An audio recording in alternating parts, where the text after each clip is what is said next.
Shalom. Shalom, my brothers and sisters. Welcome to The Inward Man. This is the fourth installment. My name is Symmanayah. Again, I say shalom to you, my brothers and sisters, those who seek to do the will of the Almighty Father, Yahuah. And I say to you, my brothers and sisters, if you seek to do his will, then you will come and we will come. We will grow to understand all the dynamics of his plan as it relates to what is expected of us by the Almighty Father, Yahuah. Keep in mind that it is Yahuah that draws us. And no man can come unless he is drawn of the Father. And keep in mind John 12:32. If Yahusha is lifted up, that he will draw all men to himself. And I submit to you, it is through his set-apart spirit working in us. And I say Yahusha's set-apart spirit, for keep in mind that it said Yahuah sent his set-apart spirit in Yahusha's name, John 14:26. And keep in mind 1 John 4:1, which says and informs us to try the spirit, to make sure we're able to discern whether it is of the Most High or not. This is a moment in time, and at this particular moment, I am compelled to present what is inside of me, and that is to mention, or should I say warn, brothers and sisters, to beware. Do not be overtaken by criticizing words. Do not be overtaken. Do not succumb. Do not yield to criticizing words. My brothers and sisters, I have seen on both sides of the spectrums. I have seen those who are eager to teach, those who are unwise, throw out words like stupid, idiotic, that's crazy, that's foolish. Don't be an idiot. Don't be a moron.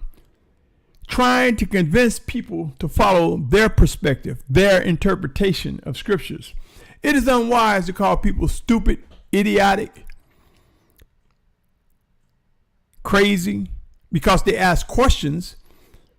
But I've seen on the side of those who would teach, on the side of those who would be outspoken, use criticizing words, and then the person say, "Oh, I'm not stupid, I knew that."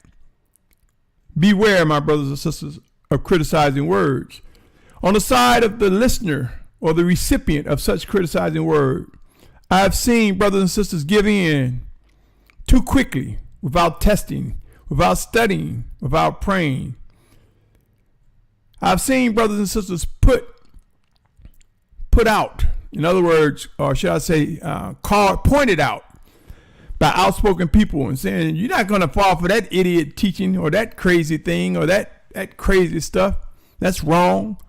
My brothers and sisters, don't say that you are in agreement to something that you fully don't understand. Don't jump to accept what someone is saying because they state these criticizing words to compel you to lean to their side. I want to read to you, my brothers and sisters, Matthew 24, verse 24. It reads as follows: For false prophets, false messiahs and false prophets shall rise, and they shall show great signs and wonders, so as to lead astray, if possible, even the chosen ones. And the 25th verse says, See, I have forewarned you. This was Matthew 24:25. I also want to read to you, my brothers and sisters, 2 Thessalonians 2nd chapter, verse 3 and 4. It says, Let no one deceive you in any way, because the falling away is to come first, and the man of lawlessness is to be revealed, the son of destruction, who opposes and exalts himself above all that is called the Almighty One, or that is worshipped, so that he sits as the Almighty One in the dwelling place of the Almighty One, showing himself that he is the Almighty One. And I submit to you, my brothers and sisters, though there may be a third heckle or temple built by man, though that might come to be, I am compelled to believe that this passage is not referencing clay, brick and mortar. It might, but I don't think so. I don't believe so. As I believe, I am compelled that the Most High is talking about that the enemy is going to come amongst the saints, the children of Yahuah, amongst us. Remember, we are the temple of the Spirit of Yahuah. We are his heckle. And I say this, my brothers and sisters, being his temple, being his vessel that he is using, gathered together, I submit to you that the enemy is going to try to step into the camp. And that is the dwelling place of the Most High, that he's going to step in trying to say that he is the Most High. Pray to understand this.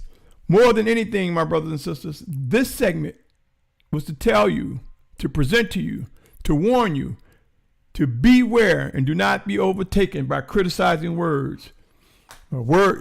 This also occurs with individuals who say they're using Hebrew words. Hebrew words to those who may not know Hebrew. But what I found, my brothers and sisters, is there have been times the person say, oh yeah, this means this means that in Hebrew, and I'll look it up. I'll Google the word. I'll look at all the different types of Hebrew dictionaries and lexicons that I can find on the internet to see if what they're telling me is true. And oftentimes I found individuals making a mistake. So don't be overtaken by criticizing words. Don't be overtaken because someone said that's the Hebrew word for this or the Hebrew word for that. Ask questions. Pray.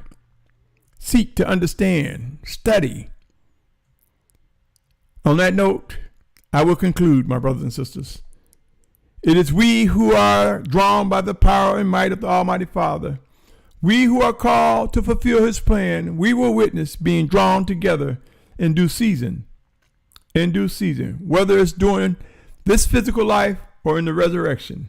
But be encouraged. End times are here, and there are some serious demands, living orders going forth by the Spirit of the Most High to us, to you, to me, to an awakening nation. Until next time, shalom. Shalom. Shalom, my family.